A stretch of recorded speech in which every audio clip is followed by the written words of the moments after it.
Kita beralih ke informasi lainnya, Saudara. Kapolri Jenderal Listio Sigit Prabowo turut mengerahkan personelnya untuk melakukan upaya penegakan hukum terkait insiden penembakan kelompok kriminal bersenjata di distrik Mugi, Kabupaten Duga, Papua Pegunungan.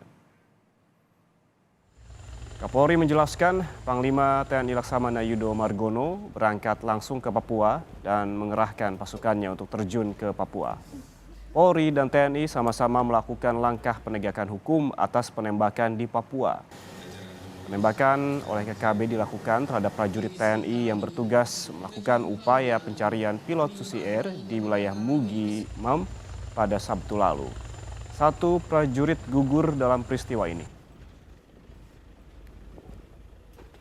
Tentunya saat ini Pak Panglima telah menugaskan personel-personel dan juga dengan kami untuk kemudian melakukan langkah-langkah di lapangan, utamanya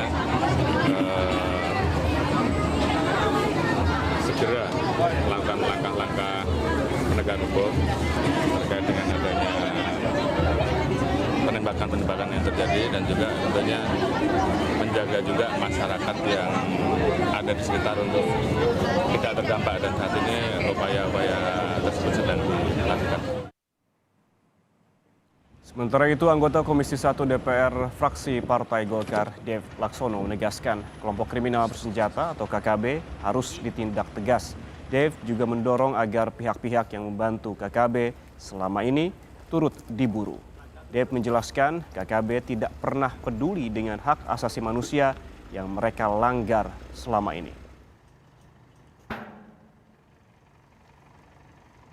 Semua pergerakan itu harus ditumpas, mulai dari mereka yang berbuat, mereka yang bekerja, mereka yang merekrut, mereka mendanai, dan mereka menyokong dari berbagai macam sisi. Mereka menginjak-injak hak asasi manusia para prajurit TNI, mereka merusak, mengganggu perdamaian di Papua. Sementara itu di Pacitan, Jawa Timur, pihak keluarga dan kerabat berkumpul di rumah duka di kediaman Pratu Miftahul Arifin. Pihak keluarga berharap korban berhasil dievakuasi agar segera dipulangkan ke rumah. Prajurit TNI Angkatan Darat Pratu Miftahul Arifin gugur setelah terjadi kontak tembak dengan kelompok kriminal bersenjata di wilayah Mugi, Mam, Kabupaten Duga pada 15 April 2023. Almarhum juga meninggalkan seorang istri dan seorang anak yang masih berusia 2 tahun.